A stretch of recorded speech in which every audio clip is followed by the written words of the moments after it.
What's up, guys? Welcome to the 11th episode of The Drum Break, where we talk about everything in, on, and about the percussion world. I'm Mike. I'm Spencer. So yeah, what do we got going on today? Today we have a special guest with us, Chicago's resident pipe band expert, Andrew Hoinacki. How are you doing, Andrew? I'm good, guys. Thanks for having me.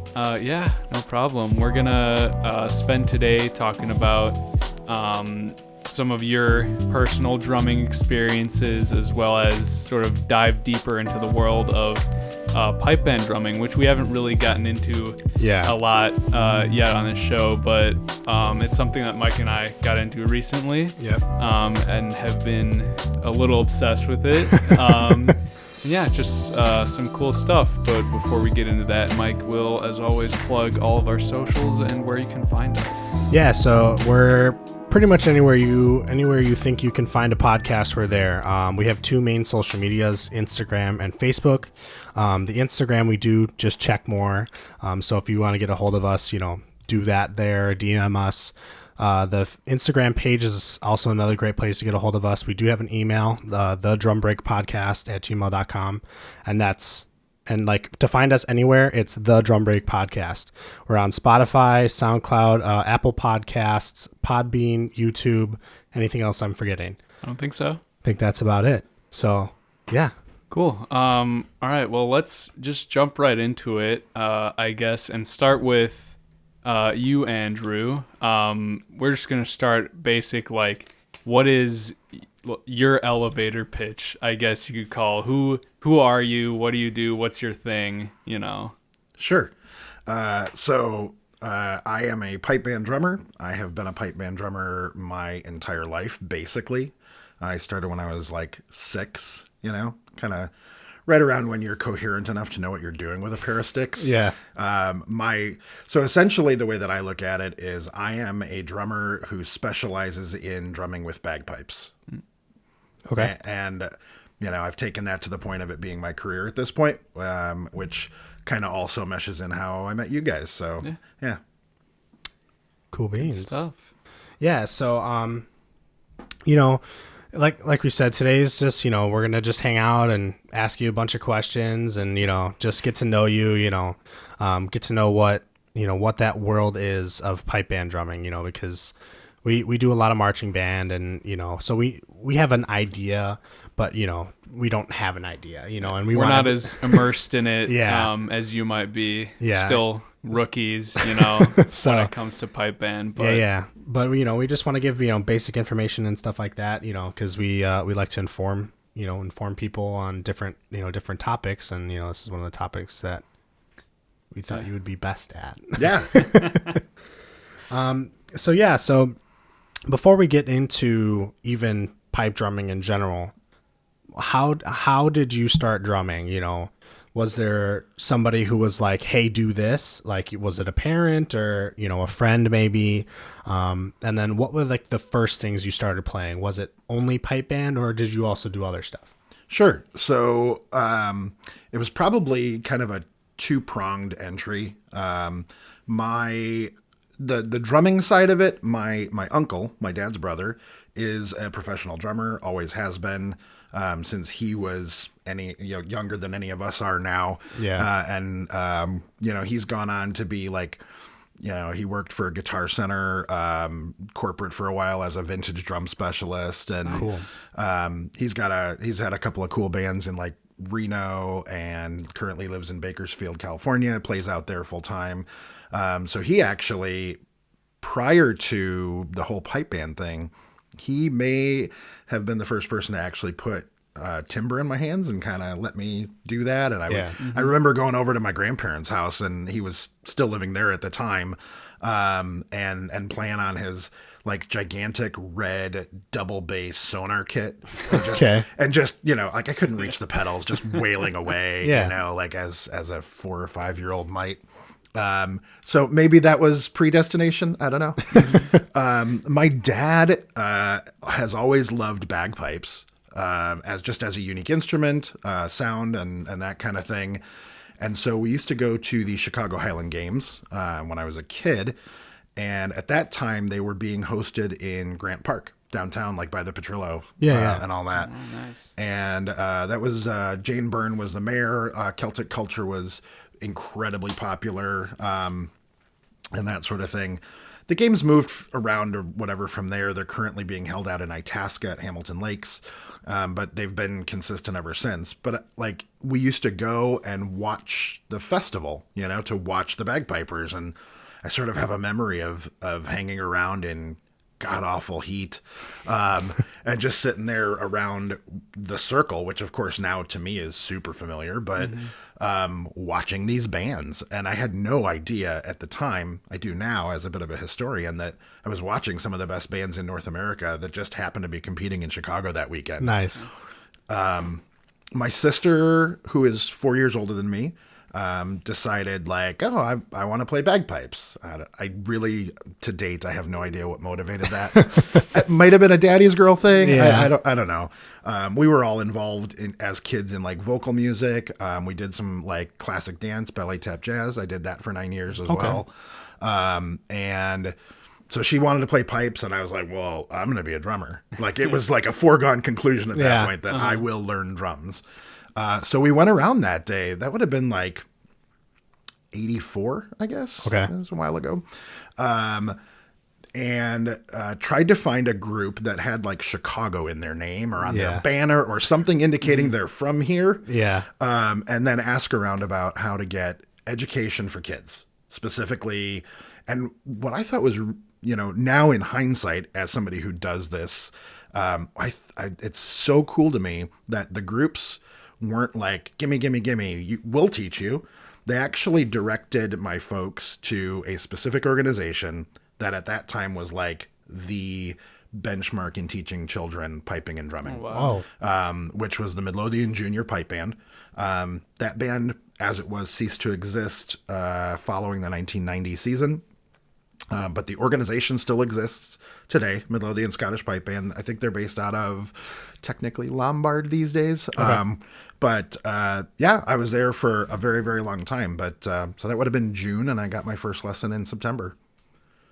Wow. So it was like, it was just one of those, like, you connect, you get the information, like, when's it good for, and we went on like a family vacation. The usual stuff, like trying to find a good time for kids to start something, typically the fall. Yeah.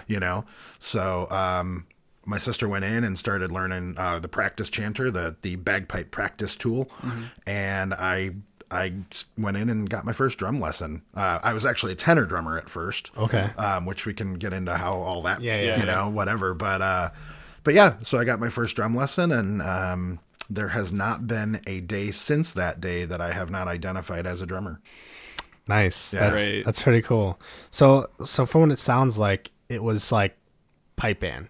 Yeah. Like, there was not a lot of from the beginning. other drumming. It was just a lot of pipe band. Yeah. So by the time I was exposed to the potential of other drumming, conventional drumming for, would have been school music. So that would have been, what I suppose that's like fifth grade. Yeah. Something a little bit. Yeah. Middle Something school like almost. that. Yeah. So figure I actually started in first grade, something like that. So, Yeah. Wow. So by the time school music was even an option, other than like music class where you play the recorder. Yeah. You were already ahead of the game. Yeah, pipe band stuff. I had already won my first U.S. championship as a novice amateur. Wow. Yeah. So, yeah. Jeez. Well, so going off of that, did you find were you in regular band, like high school marching band and stuff like that through your time in school? Yeah, I did school music. So, my school, I was in private schools, small town out in the suburbs, and we didn't have, there were like 2 or 3 private schools in town that didn't have their own music program. But at that time, I don't know, this kind of thing wouldn't probably happen today, but we were actually involved in the public school music program. So we were like bused to the public school for band. Nice. In 6th, 7th, and 8th grade. So I was in, concert and symphonic band, and we had like a kind of a shoddy marching band kind of thing. But Okay. it wasn't, because it wasn't really tied to like, I mean, you guys know, like a lot of marching band, sort of the history of it tends to have a tie-in with sports. you know, Yeah. in a way, right? And because the school didn't really have that, there was no need for that. And we No weren't, football games to play at. Yeah. No like Basketball pep rallies. games. Yeah. right. So I was on my junior high basketball team. Nice. That was the end of my sports career. Well, apart from golf, I guess, but that's debatable. Hey man, drumming's a sport. It is, right? The sport of the art. There you go. Look Yeah, at I know a few things. But yeah, so I did school music. I did, I learned bells and was terrible at that. I'm still terrible at mallets. Anything to do with mallets. Most drummers Yeah. still are. Yeah, But I love the concert stuff. I really fell in love with timpani. Yeah, he really Tiffany's enjoys great. that. Yeah. I got a couple of drum set parts here and there, but typically, given my background, if it was a tricky snare part, I'd end up on snare 1 or whatever. Yeah. I loved playing the toys just like anybody. And then I did the same through high school.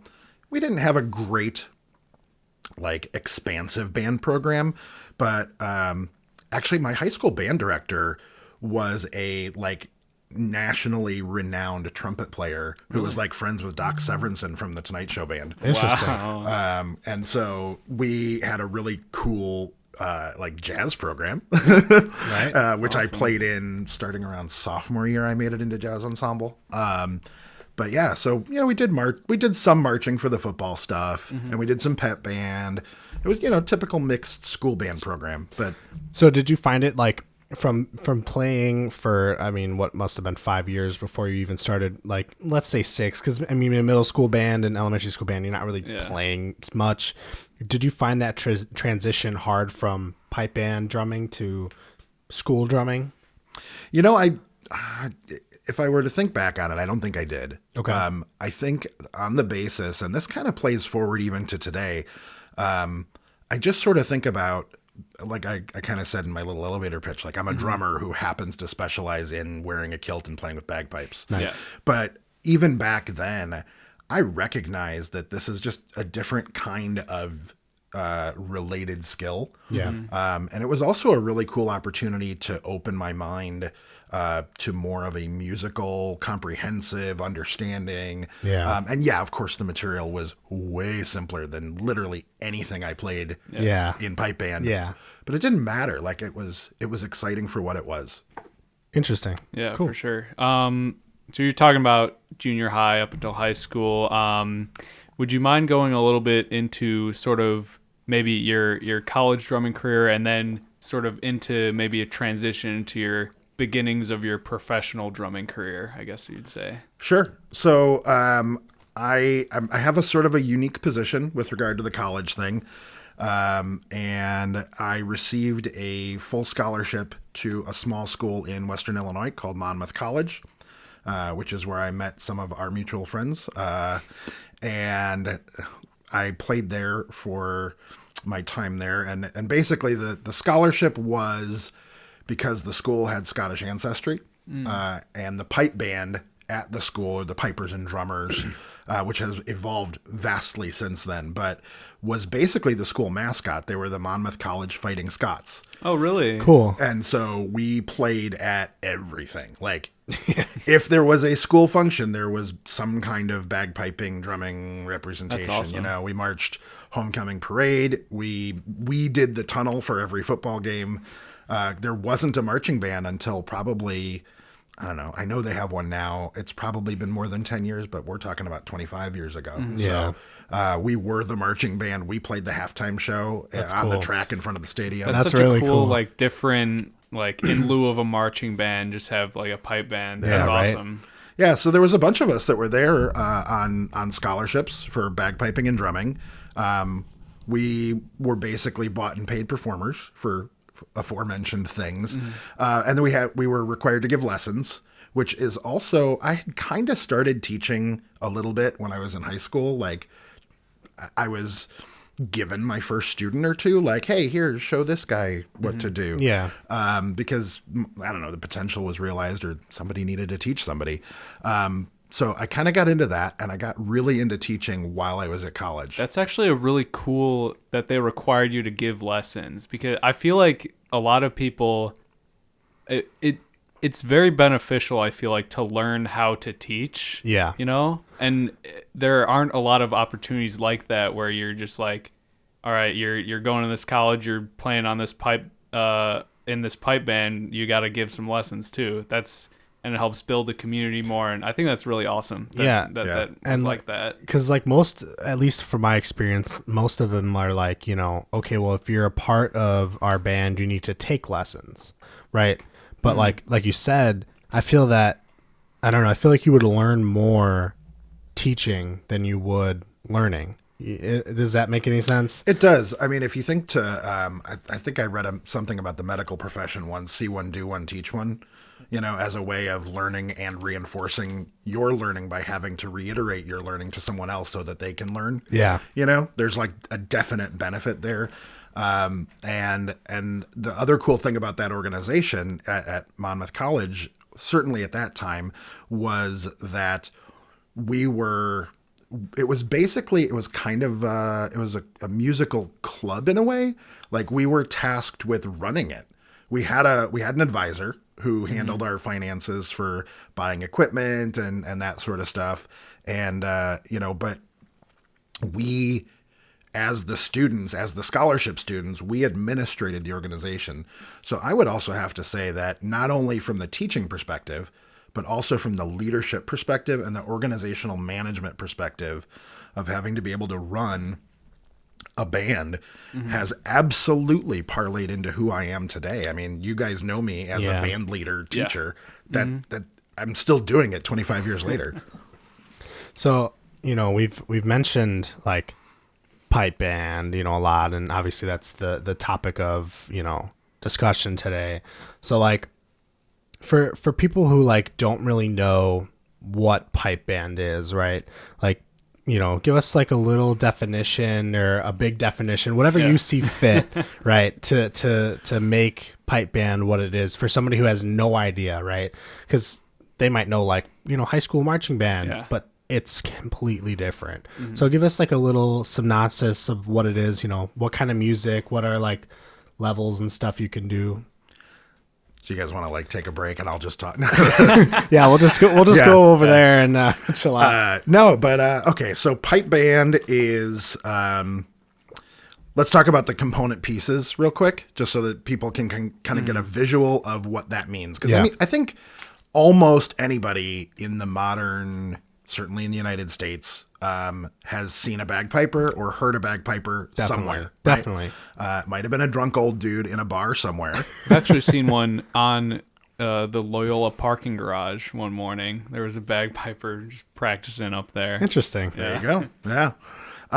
And so basically a pipe band is a number of bagpipers playing full bagpipes, Scottish bagpipes. You know, even if a band has like an Irish affiliation, here in Chicago, we have a couple bands that deem themselves Irish. They're playing Scottish pipes. Bagpipes are Scottish inherently. There are other bagpipes. That's not what we are. Interesting. There's Irish pipes. That's like the ones that lay across your lap. So if you hear like Braveheart and Titanic, the bagpipes that are in that are the Uilleann bagpipes, which are the Irish pipes. Okay. And that's actually my friend Eric Rigler who's playing on those. Oh, really? Yeah, we used to play together when I lived in LA. That's awesome.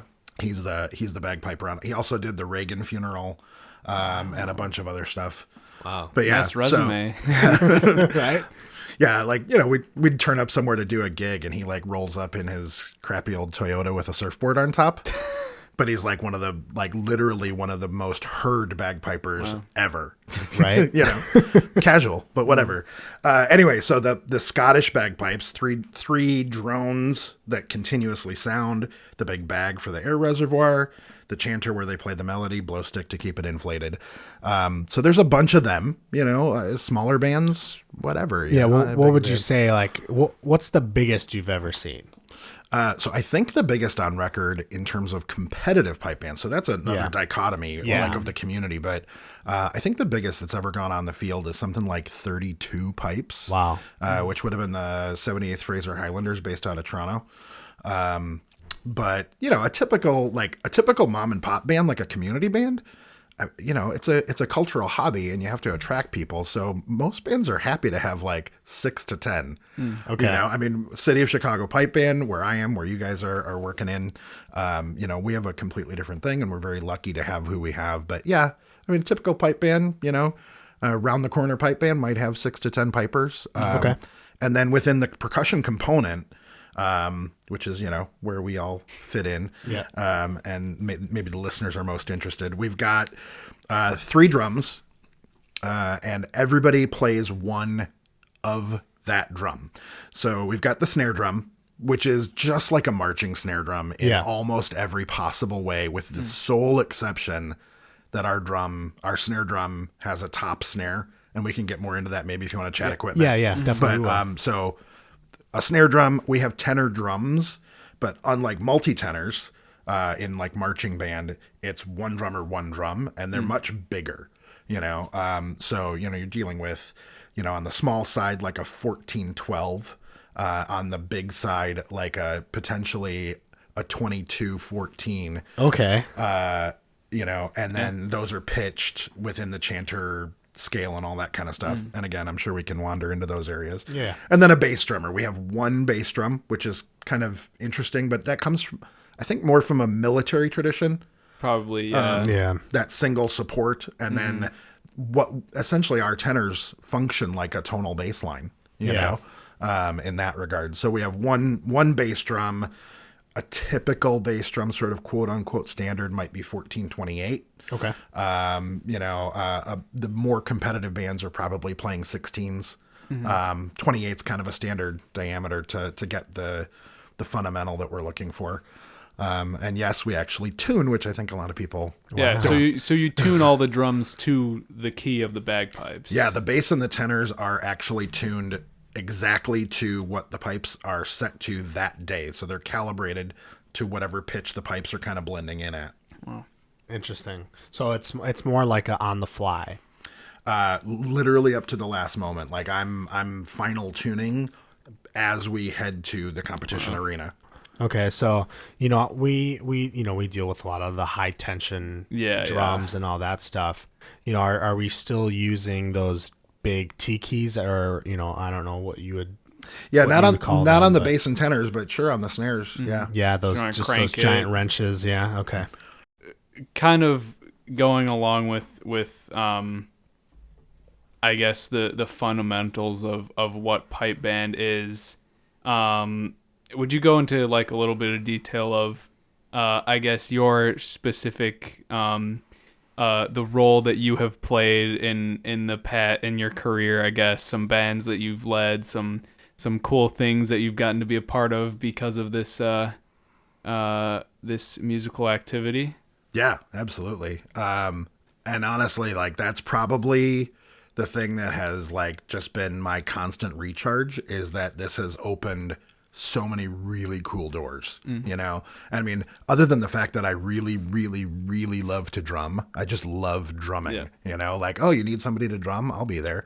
Like I listened to your guys' past shows. It was like, oh, you need somebody to drum? Yeah, we'll be there. We'll do that. Right. Yeah. You can rely on us. I'm that guy. You need drumming? Oh, yeah, cool. So, obviously the college scholarship was a huge thing. And that was a big part of getting me kind of up and going, and also the teaching experience and all that kind of thing. And since then, I mean, I've played on stage at Orchestra Hall in Chicago with the CSO for a St. Patrick's Day thing when I was in my teens, I think. That's cool. And then like probably my most recent interesting orchestral mix was when City of Chicago Pipe Band played with Andre Rieu. When he was in town like 2 years ago, I think it was. I don't know. So that was a fun experience, like playing with a full European orchestra in front of a crowd of like, I don't know, it was like 30,000 people or something like that. Crazy. Yeah. I've done some, I've world travel. I've been all over the United States as a teacher, as an educator. I'm a certified judge for piping and drumming competitions. So I can judge anywhere in North America at any level. with the current credential that I have. So that takes me to some cool places. I get to visit places I might not choose to go, but I get invited to go. Same with the teaching. And then, yeah, just like, I mean, like stuff that seems cool to like almost anybody, like, you know, oh, do you play in the Chicago St. Patrick's Day parade? Have you been in that? Like, yes. Yeah. A bunch of times, you know? And that's like one of the cool things that just kind of goes with what pipe band is, and the fact that we, as a cultural music form, help people celebrate certain holidays or are kind of associated with certain holidays. So that's opened a lot of really cool doors too. Yeah, for sure. Cool. Yeah. So, you know, going to the whole role, you know, staying with that, what are like, all right, so you're an educator, you're a performer, and then an adjudicator. We didn't really actually know that. So we definitely want to talk on that, but we'll start with like playing. When you play, like, what is the role that you take when you play? So in the City of Chicago Pipe Band, which is my principal ensemble, I'm referred to as the lead drummer or leading drummer. In the military term, they used to call it drum sergeant. I think that's antiquated in the modern pipe band, so I've kind of like, I don't use that word, although some people might describe me as that. But yeah, leading drummer. So essentially on the field, I'm the most senior drummer. You might think of it as like a center snare in a marching sort of way, or a principal percussionist in an orchestral sort of reference, first chair, whatever. And so my job in that capacity, in terms of organization, like I run all the drumming side of all of our rehearsals. I structure everything. I either source or compose all of the music that we play. In the case of City of Chicago, I write everything. Every drumming note is written on my computer. So, and then actually in the performance, I sort of, it's my example to which everyone else is intended to play. I think that's probably the easiest way. We're all doing it together, and unison is critical. And you know, you don't want to have, you know, you like the sound of your own drum more than the core, right? Can't be like that. I still have to play into the core, but the core is playing into me and each other. I just happen to be the leader on the field. Cool. Yeah, and that, you know, leader position, from what we've noticed, is definitely different from the experience that we've had, you know, because when it comes to, you know, playing in a marching band or playing, you know, just on your drum set in a band, right, there's certain elements to it that are like, okay, if you're playing drum set, like, you're the only drummer and, you know, that's it. And you know, everyone's listening to you and, you know, so be it. But within that marching, it's more of, you know, everyone's playing the same thing all the time at the same time. You're just listening to that one person for accuracy, tempo, you know, things like that.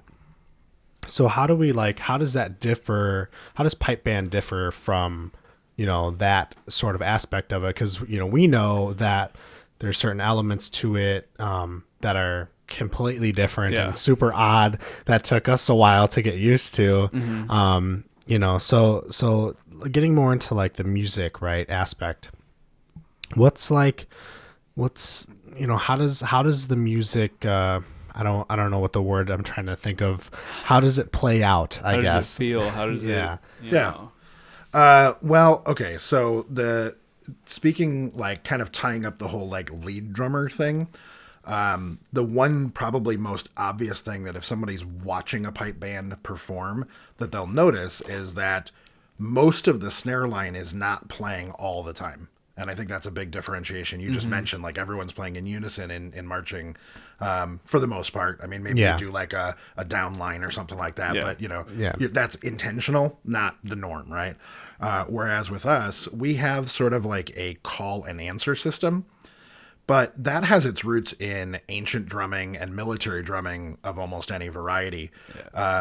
You know, you can look at the British Army, look at the old Scottish Line Infantry bands, but even look at, you know, some of the colonial bands here in the States, like the fifes and drums of Colonial Williamsburg. There's always a lead drummer who plays the call, and then everybody else plays in response.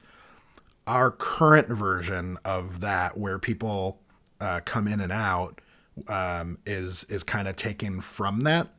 And then this super prominent drummer guy who's going to come up probably a couple times over the course of this conversation, named Alex Duthert, who modernized pipe band drumming to what it is today, brought in this idea that instead of only responding on the repeats, of coming in and out to help accentuate parts of the lead voice and then coming in. And a lot of people call that chips, or we call it chipping. Some people call it unisons, and you guys have seen the music. There's usually like a bracket over the top of where those happen. So some people call them brackets. Okay. And the reason they're called chips, and I learned this not that long ago. So this guy, again, who modernized what we do, Alex Duthert, he was a big band drummer. Oh. And that was his like other thing. Yeah. He was Scottish, so he's a pipe band drummer. But like he loved big band. Like we're talking like Glenn Miller era. Yeah. You know, he was around 40s, 50s, 60s, right? Yeah. So when a soloist in a jazz organization or a big band organization, swing at that time, would be playing, and the rhythm section would be kind of vamping underneath it. Sometimes you get a horn thing, right? That's like, you get the you get the backgrounds during the solo. You know? And in the groups that he played in, the main name for that was chips. Okay. Really? Yeah. So they would call that like, oh yes, okay, so we're going to have the solo, and here's the chips while so-and-so plays their solo. Wow. I never knew that was a jazz thing. I guess I'm a fake fake jazz musician. Dude, I didn't either. Like, that was like, wow, that's... Yeah. And maybe that was like a UK jazz thing or whatever. I don't know, you know?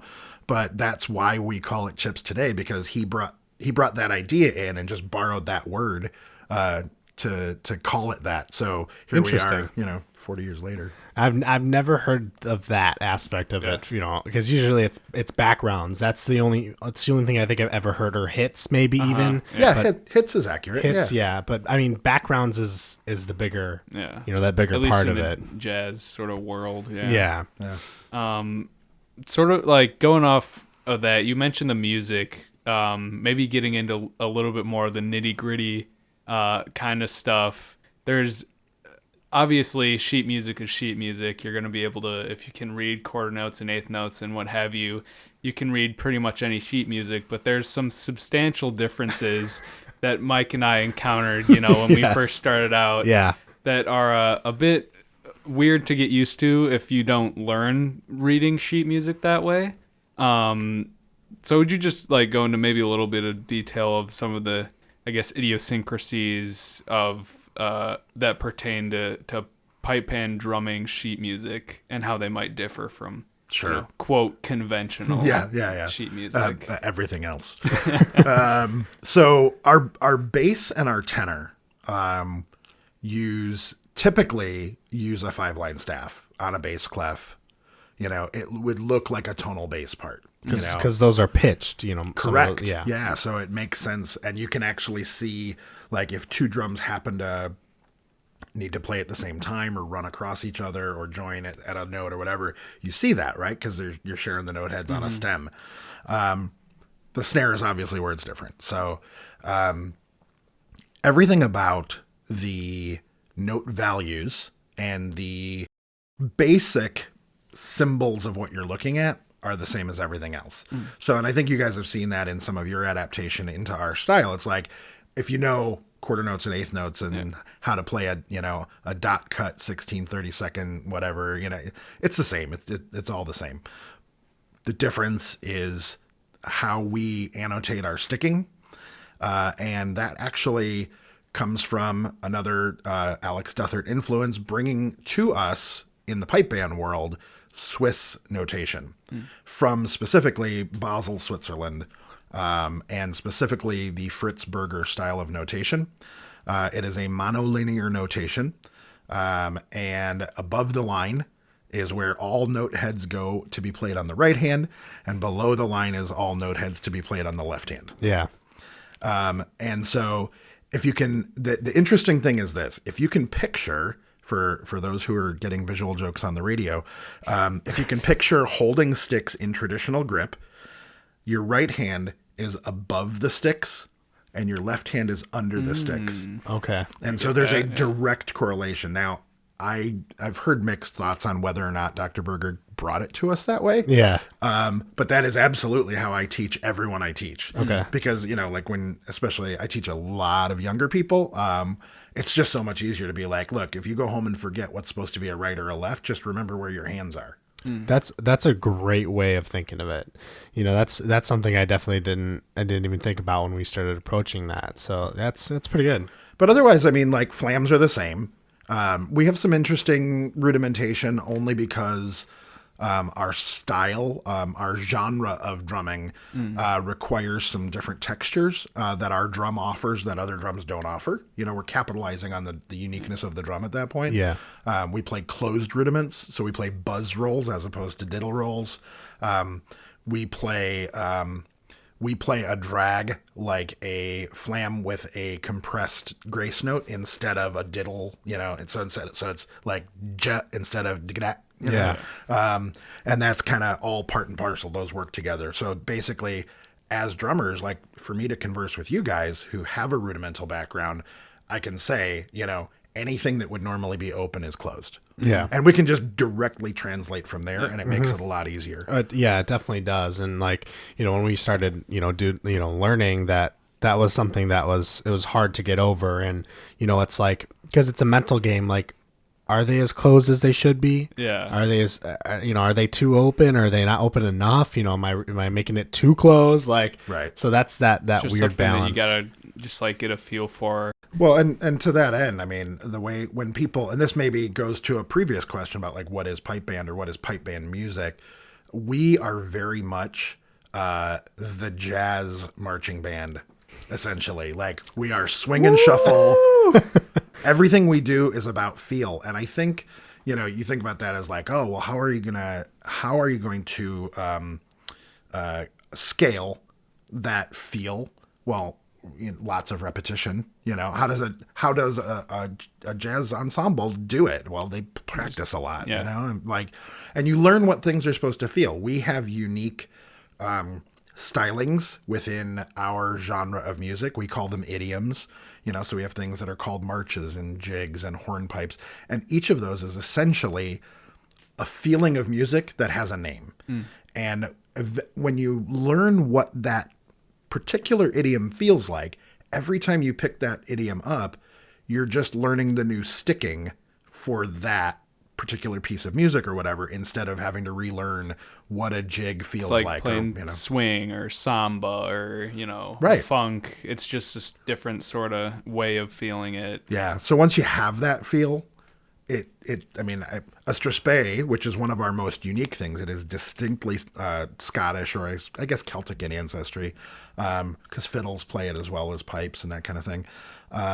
That is uniquely ours. And so like once you get that's the one thing that doesn't really feel like anything else. Yeah. The French have the gavotte, and it's kind of the same. Like it's just this one thing that's theirs, So that's the toughest one, because it's like it's written in common time 4/4, but literally every beat could be a different distribution or different compression of 1, 3, 5, or 6, Yeah. and it compresses and decompresses constantly, which is interesting because like when I look at something from the world of DCI WGI, right, there's all kinds of weird compression and tuplets and all, Oh yeah. Right.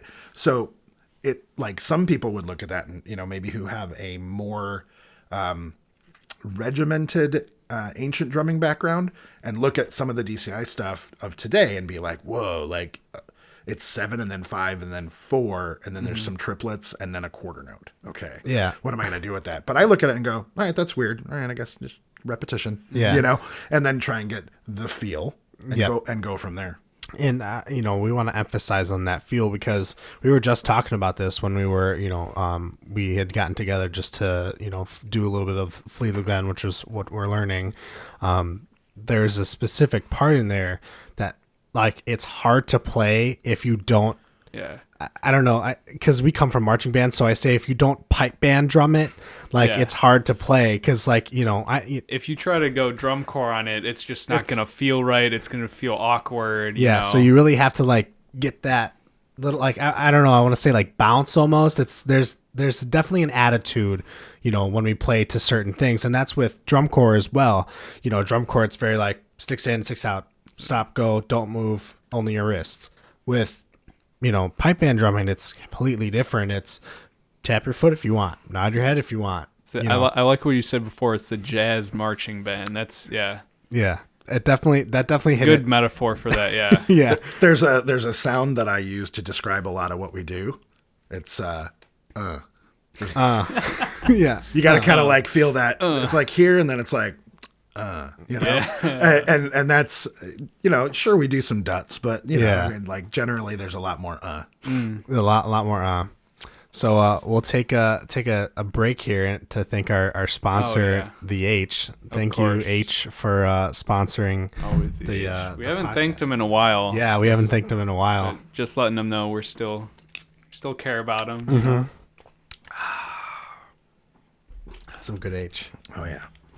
But so diving deep into more of what implements that we use for drumming in this realm, because they're completely different from marching band. As is the theme. As is the theme, and I don't want to keep comparing it to marching band because it's a totally different thing, but I'm just trying to relate it to, things that other people might know a little bit better. They're cousins. Yeah. Yeah. Yeah. They're cousins, and one's definitely cooler. And I don't know. I'm kind of hyping up pipe band. It's definitely got like it's got my vibe. Pipe band's definitely my vibe. Yeah. It's got that. No, you know what it is? Like, it's that relative that like has a unique lifestyle that everybody wishes they had. Yeah. That's all it is. It's just different. Yeah. They took a gap year and went to Europe. It's like the cool aunt. Yeah. Like pipe band drumming's like the cool aunt that doesn't have any kids. Yeah. Now they wear scarves and they have like a little accent. But so a pipe band drumming stick, right? What is like the difference between that and a traditional drum set stick? Yeah, massive difference, and it kind of always has been. The sticks that we play today are definitely a continuously evolving thing. Like just like in all forms of drumming, there's signatory artists, right, who all have their own tastes. Yeah. We have that, so the big names of the day have their sticks, and some of the big names of prior days have their stick. And eventually you just find one that you like and you play that, or you play it because you're told to in your case. Yeah. But yeah. And I'm completely unsympathetic about what stick I play. If the stick makes me feel better, sound better, play more articulately, it produces the sound I want on the drum or whatever. And if the manufacturer is declining in consistency or what, I change on a dime. Like, I'm not married to anything. The sticks that I'm playing right now, I really, really like. But I've said that about other sticks before. So, yeah. But like from a specifications kind of thing, our sticks are heavily back weighted. They have a nose to tail taper. It's subtle, but it's definite. Like when you look at it, whereas you look at most marching sticks, whether you're talking about Renix or Skojos or Macintoshes or whatever, they are straight back with a bold shoulder, right? We don't have that, and ours are significantly lighter. They're made of much lighter woods. Some of them are still made of maple and hickory, but most of them are made out of something in the birch family called hornbeam, which is plentiful in the UK. And so they're very, very, very, very light, which means you can play a lot of like our fast notes. And we don't go for that same like stadium volume that drum corps would, right? And we're also not trying to do that light feathering thing like a jazz drum set or the power that you might need on a metal drum set or something like that, right? Yeah. So ours are very functional to what we do. They have a large bead, which produces a nicer roll sound. It gives you a good amount of attack on the drum, gives you that's really, it's the larger bead where we get our projection. And it gives you something to kind of swing around. Like you think about it like a flail, like it's weighted on the front because of that. There's been some pretty cool innovations over the years of like moving the center of mass of the stick. It used to just be like one of the most popular on the market right now. I'm not going to get into names. Anybody can go on Google and figure it out. Yeah. But like there's like a big popular one that literally just goes straight back. So it's mostly back weighted. Interesting. But a lot of the other ones, including the ones that we play, it's been moved forward just a little bit. And that sort of just changes how it moves in your hand, you know? And it kind of gives you a little bit of mechanical advantage on that stick. But they're probably closer to rope tension style sticks than anything else, you know? And that's the snare. I mean, obviously our tenor and our bass are also completely different in terms of implements. Yeah. So, like you said, that you know, being stadium projection, right? I feel that the pipe band snare is almost significantly louder than the marching snare. You know, you may not be playing as hard, but you don't really need to because it's so resonant. You don't have to try as hard to get that volume. Yeah. Maybe that's because of the way the drums are built, and maybe you could shine some light on that, but it definitely seems that way. Yeah, absolutely. So the drums have a top snare. That's a huge difference. So that means that there is a snare strainer, different brands, 20, 24 strand, you know, depending on the brand. But there is a top snare being mechanically applied to the bottom side of your batter head, which is interesting because it provides a false positive if you're not playing with really good technique, because you as the listener in relation to the standing over the drum, it sounds pretty good because you're getting chit, chit, chit right off the top. Yeah. Kind of like a Zymox with the BBs in it, you know? Yeah. Like you're getting that response directly, like, oh, this sounds great. And then you go play on a drum. It's like, maybe not, you know? And then the other thing is also that our snares are metal. So we're playing wire snares, top chrome wired snares, top and bottom. We have the hyper extended bottom snare, just like cable or gut or whatever. So it goes past, so you don't actually have the bracket sitting on the head like a concert or kit drum, you know. So kind of the same thing there. And a lot of the same principles as far as tuning the snares, like trying to get them to sound responsive enough, you know, and to help you with your pitch potential, right? You might, you know, we don't tune our individual snare cables, you know, but getting that right sound, getting it flush with the head, getting the right gap between the wire and the head and all that. It's the same top and bottom, very, very fussy, but once you get it right, it's pretty sweet. And it's that combination of the two that gives you that like wow projection, because like every single note you play has snare in it, you know, whereas like if you want to as a result too, and this is another thing to talk about in terms of technical references, when we play dynamics we don't zone, right? So we never ever how many evers ever play off the very center of the top head ever. You have like a 2-inch square and that's where you play, Like ever. Because going off of that, you go from chit chit chit to tick, tick, tick, tick, tick, tick, you know, like a weird choky, like you might get some bottom resonance maybe, but like we don't, in the current marketplace of adjudication and kind of global expectations, that is an undesirable sound. Okay. It's not to say you might not do it in a feature piece. Yeah. But it's not something that would be quote unquote acceptable on the field. Okay. You know, very different from like marching snare, concert snare. You're almost constantly relying on that sort of difference between the different zones, like up by the rim and in the center. Yeah. It's almost more sort of like multi-tenors. Like you have, you know, you don't really use like you have your playing zones and that's where you play. Yeah. You know, or else you're wrong. But yeah, it's just very interesting that and it's like sort of a side effect of the way that they're built, and you know, Some cool stuff. So in relations to going back to like what implements that we're using, so for those tenor drums and bass drums, they from regular eye they pretty much look the same, right? They got a puffy white thing on there, and what is that? Yeah, I mean, so let's do the bass drum first because that's the easiest. Yeah. It's essentially a short-handled, fat concert bass mallet. Cool. That's kind of like the easiest way to think about it. Yeah. It's a big floofy marshmallow. There are different core materials. There are different layerings, memory foam and all this stuff. And like whether there's a weight in the middle or not, if it's cork or if, all sorts of, to change that sort of impact sound. But basically we're trying to go for a very broad spectrum, low supportive undertone from that drum. And so a big fat floofy mallet is the best one for that. Yeah. The tenor mallets for us are very different for the sole reason that they are ninjas.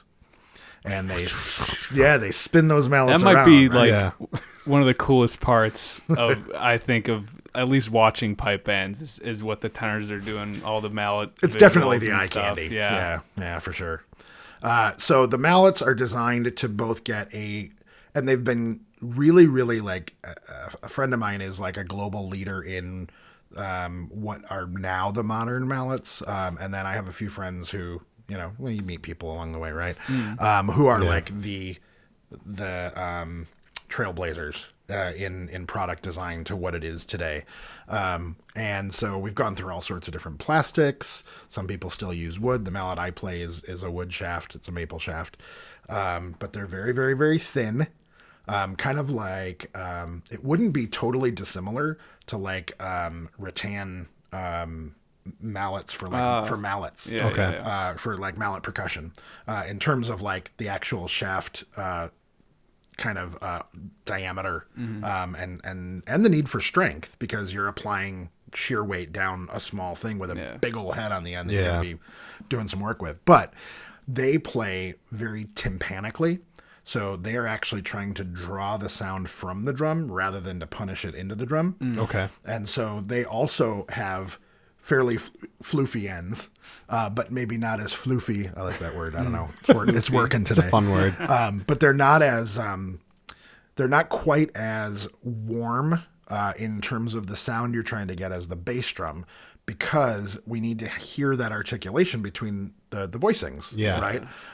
And so it's a balance with the manufacturers and the designers of those sticks to try and produce an implement that gets the right amount of articulation, but has the right amount of warmth and also can go into the visual artistry of spinning tenor mallets around. So you need basically a flying weapon that also sounds good when it hits stuff, and if anybody wants to, go on YouTube, look up pipe band tenor drumming, like you'll see it's easy to find, but, it's a really cool artistry form. That is where I started. I learned that within my first few weeks as a drummer. And I still teach it today. And it's a unique thing that we do. It actually comes from the British Army, where the single tom-tom player, flubs, needed something, basically was a support bass drummer. Yeah. They were like the alternate bass drummer who wasn't playing bass that day. Okay. And they would be given a drum to reinforce the bass part. And along the way, they just designed this artistry thing. It was kind of almost out of bourdom. Yeah, right. I was about to say, this is boring. This guy is playing the bass. I'll just do some cool stuff. Yeah, for sure. So that's that's its whole own thing. It's a very charged topic because the visual component is not adjudicated really during a contest. Wow. But it is kind of an expected thing. So if you have, we call it the midsection, or some people call it the bass section. If you have a midsection of bass and tenor drummers, 2, 3, 7, whatever, there's 8 notes in the scale. So, they should be, we call it flourishing. They should be doing something along with their notes. And if they're not, it's perceived to be a disadvantage to a corps that is. Okay. Although in the end, so although the judges watch the competition, it is an auditory contest. So they're only watching to reinforce what they think they're what, like for me, when I'm judging, if I hear something and I'm like, that's kind of weird, I'll look in to see what I think might be causing that, so I can help on the crit sheet, like, oh, it came from that side, or it's because of blah blah blah. But it's triggered by an auditory event. That is very different from marching band and drum corps, because we have entire categories dedicated to the visual aspect. Yeah, it's definitely a charged topic. It's constantly revisited, like, why do we do it, or why isn't it adjudicated? And in fact, a very close friend of mine whose mallets I play and kind of endorse, he's the lead drummer of the winningest pipe band of the modern age. And he started a thing on his social media about this topic, and there's some. The irony is that just about everybody agrees that it should be, but the hard part is how to amend the system to integrate it without diluting the system for its current value. In terms of adjudication percentages and that kind of thing. Cool. Interesting.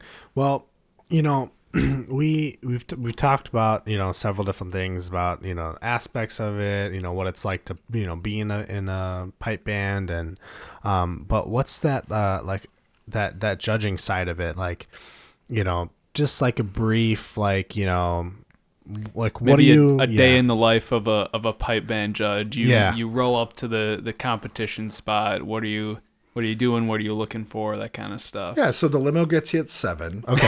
No, not even. So the adjudication is interesting because in order to become certified, you have to go through an educative process. You have to go to some training. There are exams that you actually have to pass that have a lot of stuff in them that I would venture to say the vast majority of pipe band musicians would struggle with. But if we're going to hold people to the highest accountability, then we should be able to do that. Now, someone with a music school background, probably going to be a little easier. But as we are a traditional tribal marching art, we don't necessarily have a comprehensive education program for people who come in. I'm trying to foster a change in that through everything that I do, but that's not the norm. Most people come in, they learn what they need to in order to play, and they move on. But I actually know things like scales and modes and, harmonics, and I know how to define words like timbre and, that most people don't in my community of music. And so we go through the process of ensuring that we are able to adequately and academically discuss what is happening in front of us. And then we start talking about things like global standards, expectations, what is a grade, so like you guys, marching has, world and open, and then, onward from there. Scholastic. Right. Whatever, all that kind of stuff. So for us, we're 1 through 5, 1 being the best, 5 being not the best, the newest. Yeah.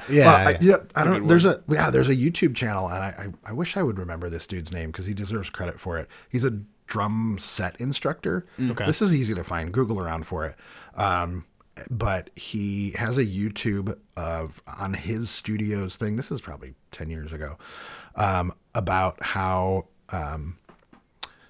expletive deleted it is that people are so expletive deleted to each other on social media, and you know what I mean? And he talks about how no one is better or worse. People are further along on their timeline of development than other people. So it's not that I'm better or worse than you. It's that you're earlier and I'm later on the timeline of development, and I try to keep that positive language all the time. Interesting. And so that's like with the grading, people say, oh, well, what's the best? So grade 1. Oh, well, what's the worst? It's not about that. Like anybody who shows up, does the work, practices, and tries deserves way more respect than that. Even like people people say nasty things about some of the random, round the corner pipe bands, or the ones affiliated with public safety organizations, police and fire and that. And they're like, oh, they're not the best or whatever. Dude, like, if they show up and want to be better, I'm down. Yeah. Like, anybody who wants to be better already has my respect, and that, Definitely. So definitely. that's kind of like a diversion from this. But so the grading thing, we start with grade 5 as the entry level grade. And then you move up eventually. There are governing associations, just like DCI is the league, essentially. Yeah. We have regional leagues. We here in Chicago are part of the Midwest Pipe Band Association. So bands join that, and we work within the league. That membership entitles us to travel elsewhere and compete outside of our league in other events by virtue of the fact that we are a member of a partner league, that kind of thing. And so judging wise, I show up in the morning and I do solos. So individual competitions are usually held from some god-awfully early hour where a lot of coffee is necessary until late morning or whatever, depending on how many people are participating. There might be multiple stations depending on the entry level. So let's say I'm the senior drumming judge for the day. So I'll have a range of solos, and they'll give me everything from the beginners to the best, because everyone deserves access to that critique level, even though I'm the guy from out of town, so they would want me in the higher divisions, we don't see it that way. So that's kind of cool. Lunch break. And then, and then bands start in the afternoon. Pipe bands, up until pandemic times, have competed in circles. We march into a designated space. We turn inward to ourselves and turn our back on our audiences very rudely. Thankfully, that's changing. Really? Yeah, it's in the process. Wow. It's been in process, but the current times have indicated that we need to reassess how we do what we do in order to continue doing it safely, which is kind of cool because it's actually going to move the timeline faster than some of the ultra purists would have allowed. Nice. So Okay. it's very cool. We're going to what we call concert format, where essentially you figure out how you want to present yourself forward to judges who are in front of you, and that's it. Wow. But anyway, so as a judge, I've got a clipboard and my ears are open. Gotta have a clipboard. Gotta have a clipboard. Gonna look important. Yeah. We're just, it's funny. We're currently, we have very much, sort of no-node the audio recorded stuff that like you guys would be accustomed to. Yeah. But in recent years, there's been a big request and move toward that. So there, some of the associations. So there is a North American Alliance of Pipe Band Associations, the governing bodies. Okay. So they are partnering with each other Yeah. to try and get stuff done on a continental level. And they are partnering to talk with organizations like DCI to figure out how we could potentially change the method of judging in order to put technology into our judges' hands so that, when I say those singles aren't clean, you hear where they weren't clean. Yeah. Because right now you're reading my score sheet that says part 2 singles not clean. Yeah. Well, You know. where There's in not part really two, a reference. Yeah. Yeah. So as a judge, I'm judging unison, obviously. Go figure. We're drummers in a drum corps. Unison is king. Got to play together. Yeah. And then probably after that would be like musical intent. Like, what's happening? What are you doing? How does what you're doing work with the music, the piping music that you're accompanying? Yeah. And whether or not you seem to be achieving that aim. Ensemble, like, how is it all fitting together? And there's actually an adjudicator judging specifically ensemble. So when I'm the drumming adjudicator, I can judge how drumming seems to be working with the pipes. I'm not really judging the goodness or badness of that idea, but just whether or not the drumming is supporting the pipes. Okay. I'm also an ensemble adjudicator. So you have to be a judge for a couple of years and then take more tests in order to judge the whole shebang. Yeah. So I'm judging the whole band when I wear the ensemble hat. so to speak.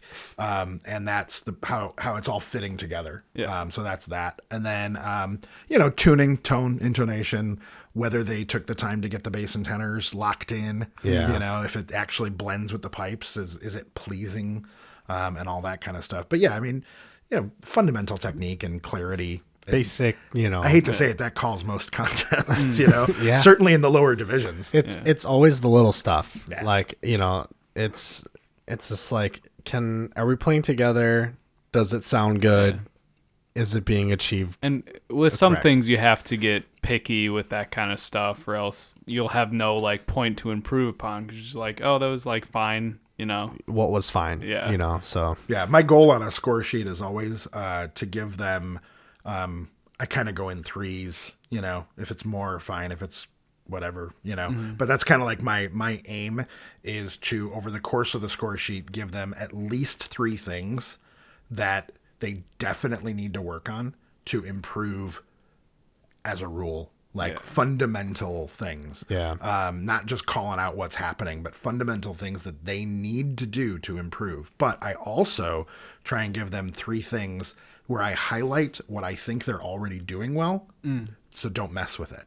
Yeah. Keep doing what you're doing. Yeah, I like your musical approach here. I just wish it was cleaner. That kind of stuff, I just feel like that's the kind of thing that's a way better takeaway than notating that they made a mistake in the second part that they already know they made. Yeah. Yeah. That's silly. That's not worthwhile. That's just calling the chits in front of me. Yeah. Instead of actually, I like to focus on the educative side of adjudication. Yeah. Like I'm a educator in the moment. How Like can you're I there to help them get better. and then decide who won today? Yeah. Like who today had the most comprehensively good performance? Yeah. Checking the boxes. Yeah. Who did all this stuff? Oh, good. That's exactly it. Yeah. So, and that you're saying that they're trying to work with drum corps and stuff, and I think that will become a lot easier. Once you get those recorders or those recordings and stuff, being like, okay, because I know when I teach my high school band, what I do is during their rep, I say, okay, it's 10:45 or 7:45 p.m. This is our second. We do like mock, like judges tapes. Yeah, so it's our second rep of the day. Okay, so I'll do one right in front of them, and then I'll do one all the way up in the box. Be like, okay, this is the one right in front of you. Okay, this is from the box, and then give them those comments. And we've always relied as players and teachers on sort of that feedback of the judges' tapes. I remember like countless times of us being like disappointed in ourselves after a show and just constantly listening to that judges' tape on loop, trying to improve, trying to do this and that. But I think that could go a long way in this sort of piping world too. Do you guys have like a thing where this is just an interesting curiosity, whether like you sort of know who some of the judges are, and yes, and you get to know like their preferences. Oh yes, There's some high profile sort of people, and also with some connections that have been formed. Yeah, there back in our playing days, there was always a consistent judge. He was a trumpet player. We won't name names, but we know who he is, and he just was relentless.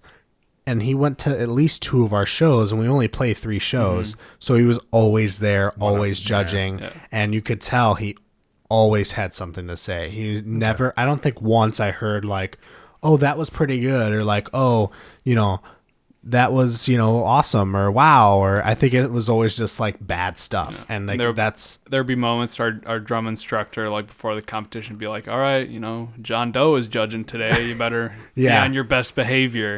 Something like that. Because I mean, even instructors are like, do we need this guy here anymore? What is he doing? Like, he's not helping. They know where they suck. Like, so yeah, the interesting thing, like I've been on the committees within the governing organizations that are in charge of adjudicator credentialing, and I currently am here in the Midwest. So if someone wants to be a judge, I'm one of the people that they got to go through you. Yeah, something like that. But when I lived elsewhere, on the West Coast. I was on that same committee there, and we had some situations where we had complaints from organizations, from individuals about certain judges, and some of the sort of predictability of some of this stuff, and also just some maybe less than appropriate, like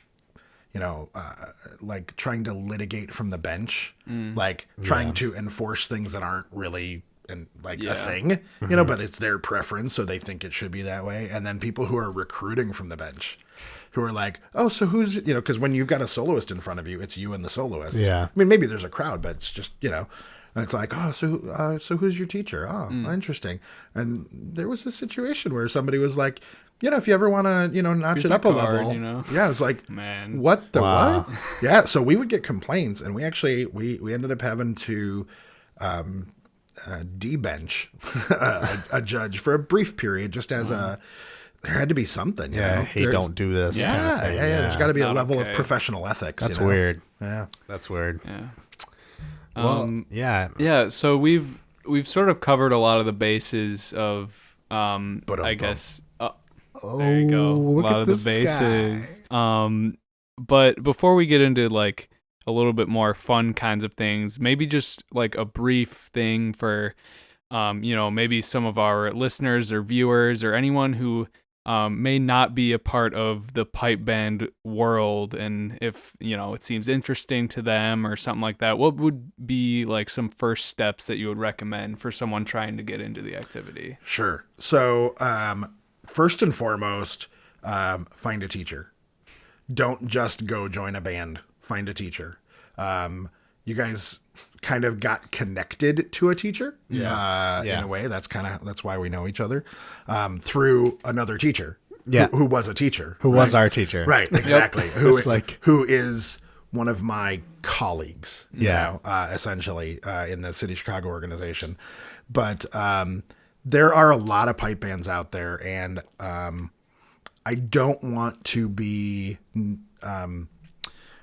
too negative about it, but as you guys know from being academic drummers, that learning things properly from the beginning instead of having to relearn them later is important. Uber important. Yeah. And so unfortunately there are a lot of these mom and pop bands, and I teach a lot of them, and I know what position they're in, where if they got to wherever they got and whoever was there was leading and they were doing it, handing down the tradition and that kind of thing.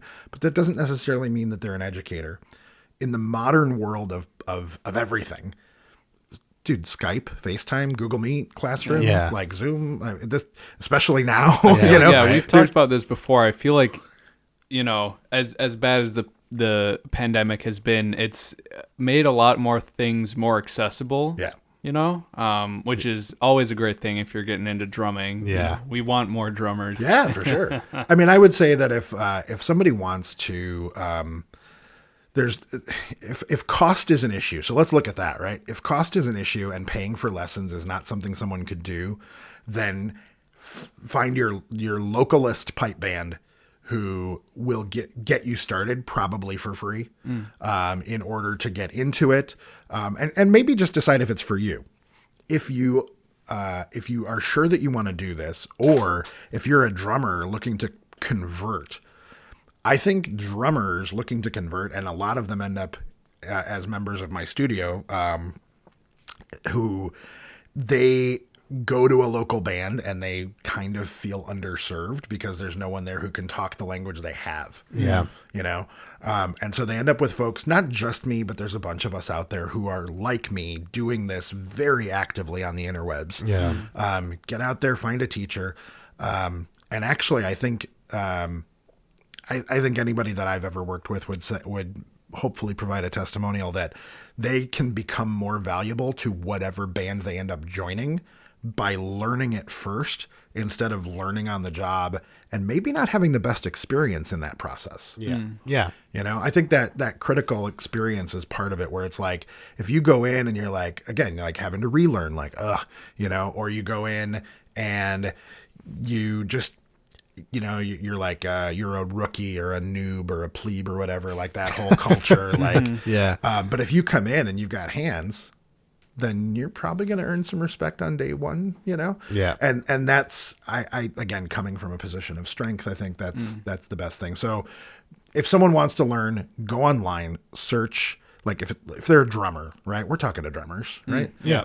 Bagpipes are around, I guess. And I have a lot of If you have to. I mean, my best friends are bagpipers. So, Yeah. there's that. But but yeah. So if you want to be a pipe band drummer, the easiest thing I can tell you to do is like, you're welcome, whoever you are listening right now, you're welcome to connect with me and I'll find you a band. You listening. Yeah. Hey, you. Hey, Pete. Pete. Whatever person's named Peter, I'm talking to you. Hey, Pete Percussion. Yeah. Hey, Jamie.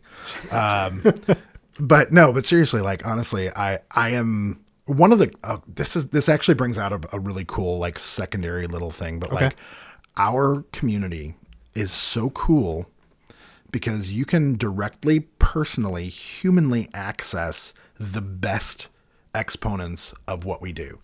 Like, you can be friends with 20-time world champion Jim Kilpatrick. Like, you can be friends with him on Facebook. He'll wish you happy birthday. And he like knows who you are. Yeah. I mean, I've known Jim since like the early 90s, which is really super cool. And I can call him like a friend. I have a cell phone number if I need it, that kind of thing. Wow, look at you. Power flex, right? but like, seriously, like the current ooh wow guy, Stephen McWhirter, like, we've been pals for a long time. I recognize how amazing he is. I play his drumsticks, like, that's not because he's my friend. I just love those sticks. But like, there's an accessibility because we're still a cultural community, probably more than a musical competitive thing. Yeah. And so you can like go online, go on Google, put in pipe band drumming Chicago, you'll find me. Put in pipe band drumming, Las Vegas, and you'll probably find my friend Bryce Parker. You put in pipe band drumming Houston, you'll find my friend Graham Brown. Put in, just put it in. You'll find someone who seems to be the authority. Go there. Yeah. And even if you don't end up hooking up with that person for lessons for whatever reason, they will get you associated into a path that will probably be better than self-discovery. Yeah. So I think that's probably the best answer is find the most authoritative connection you can have. And if not, come to me and I will connect you. So going, like you just said, so let's just send them to you then, right? Sure. Probably most of our viewers are Chicagoland area. Maybe we're out farther. Who knows? Yeah. But so on the same sort of train of thought, you're representing with your hoodie right now. Hey man, what's that sweet hoodie you're wearing? Yeah, you got to be on brand, right? Right. And under this is a City of Chicago t-shirt. Oh, there you go. Yeah. So my studio is AR2 Drumming Studio. It's not a physical place. It's a thing. It's a belonging, right? It's a global community of positive focused pipe band education. And that is who I am. That's what I do. If you go on any form of social media or search and you start typing the letter A, the letter R, the number 2, and the word drumming, you will find me. And I'm very happy to engage with anybody. I have a Facebook community that I talk to all the time, and it's just people who I've collected along the way who are interested or whatever. And I use them for crowdsourcing, but I also promote ideas. I'm sure this podcast episode will be linked there. Interesting. I do a daily challenge group for pipe band drummers where they have to play every day and post videos. It's a 5-minute video every single day for 5 weeks, and we kind of rotate sessions. I mentioned in the session today when I posted today's video of me playing that I had to get on my way because I was going to be on a podcast. So they're already interested. Okay. So you'll get more viewers. Awesome. But yeah, so I mean, AR2 Drumming, AR2 Drumming Studio. AR2 is my nickname, and it has been since I was born.